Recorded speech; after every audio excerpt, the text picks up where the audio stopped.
Hi, Year 11.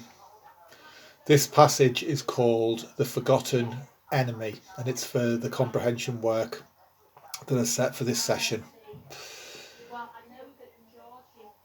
The thick firs thudded softly to the ground as Professor Millward sat upright on the narrow bed. This time he was sure it had been no dream. The freezing air that rasped against his lungs seemed to echo with the sound that had come crashing out of the night. All was quiet again. The world was utterly still. Even in the old days, the city would have been silent on such a night, and it was doubly silent now. Professor Millward shuffled out of bed and made his way to the nearest window, pausing now and then to rest his hand lovingly on the books he had guarded all these years. He shielded his eyes from the brilliant moonlight and peered out into the night. The sky was cloudless. The sound had not been thunder, whatever it might have been. It had come from the north, and even as he waited, it came again. Distance and the bulk of the hills that lay beyond London had softened it. It was like no natural sound that he had ever heard, and for a moment he dared to hope again. Only man, he was sure, could have made such a sound. Perhaps the dream that had kept him here for more than 20 years would soon be a dream no longer. Men were returning to England, blasting their way through the ice and snow with the weapons science had given them before the coming of the dust. It was strange that they should come by land and from the north, but he thrust aside any thoughts that would quench his flame of hope. 20 years ago, he had watched the last helicopters climbing heavily out of Hyde Park in the ceaselessly falling snow. Even then, when the silence had closed around him, he could not bring himself to believe that England had been abandoned forever. Yet already he had waited a whole generation among the books, the treasures of civilization to which he had dedicated his life. Now that the dome of St. Paul's had collapsed beneath the weight of snow, only Battersea Power Station, its tall stacks glimmering like ghosts against the night sky, challenged the supremacy of the university building in which Professor Millward lived. He left the university building only through sheer necessity. Over the past 20 years, he had collected everything he needed from the shops in the area, for in the final exodus, vast supplies of stock had been left behind. The sun was blazing from a cloudless sky as he shouldered his rucksack and unlocked the massive gates. Lost my place. Even 10 years ago, packs of starving dogs had hunted in this area, and though he had seen none for years, he was still cautious and always carried a revolver when he went into the open. The sunlight was so brilliant that the reflected glare hurt his eyes, but it was almost wholly lacking in heat. The latest snowdrifts had packed hard, and Professor Millward had little difficulty making the journey to Oxford Street.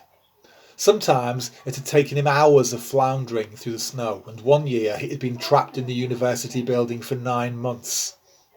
He kept away from the houses with their dangerous burdens of snow and their dagger-like icicles, and went north until he came to the shop he was seeking. The words above the shattered windows were still bright. Jenkins and Sons, Electrical. Some snow had drifted through a broken section of roofing, but the little upstairs room had not altered since his last visit. The radio still stood on the table, and the empty tins on the floor reminded him of the lonely hours he had spent here before all hope died. He wondered if he must go through the same ordeal again. Slowly, with infinite patience, Professor Millward began to traverse the radio bands. As he listened, the faint hope that he had dared to cherish began to fade. The radio was as silent as the city. Soon after midnight, the batteries faded out. He got what consolation he could from the thought that if he'd not proved his theory, he had not disproved it either. As he began the journey home, the silence was broken by the distant rumble of thunder, and little avalanches of snow went swishing into the wide street. Professor Millward stood motionless, considering, analysing. Perhaps it was an atomic bomb, burning and blasting away the snow. His hopes revived, and his disappointments of the night began to fade. That momentary pause almost cost him his life. Out of a side street, something huge and white moved suddenly into his field of vision.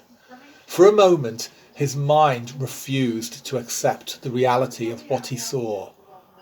Then the paralysis left him, and he fumbled desperately for his futile revolver. Padding towards him, swinging its head from side to side, was a huge polar bear. He dropped his belongings and ran, floundering over the snow towards the nearest building. The entrance to an underground station was only a few feet away. The temptation to look back was intolerable, for he could hear nothing to tell him how near his pursuer was. For one frightful moment, the steel gates resisted his numbed fingers. Then they yielded reluctantly, and he forced his way through a narrow gap. The monstrous shape reared in baffled fury against the gates, but the metal did not yield. Then the bear dropped to the ground, grunted softly, and padded away.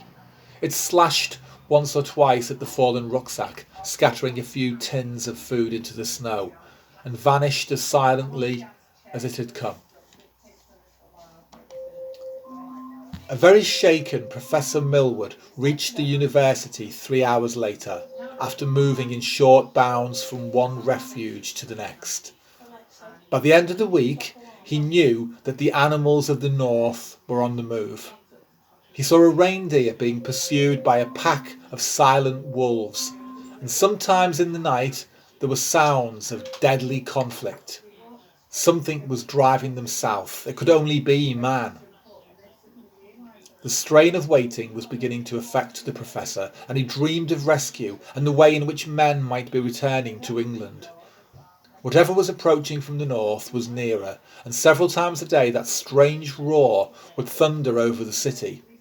At times it was like listening to the clash of mighty armies, and a mad but dreadful thought came into his mind. He would wake in the night and imagine he heard the sound of mountains moving into the sea. Every morning he would climb to the top of the building and scan the horizon, but all he ever saw was the stubborn snow above Hampstead. His ordeal ended one morning as he raised his binoculars to the northern sky. In that moment, Professor Millward knew the truth. Overnight, the enemy he had forgotten had conquered the last defences, and was preparing for the final onslaught. As he saw the deadly glitter along the crest of the doomed hills, Professor Millward understood at last the sound he had heard advancing for so many months. Out of the north, their ancient home, returning in triumph to the lands they had once possessed, the glaciers had come again.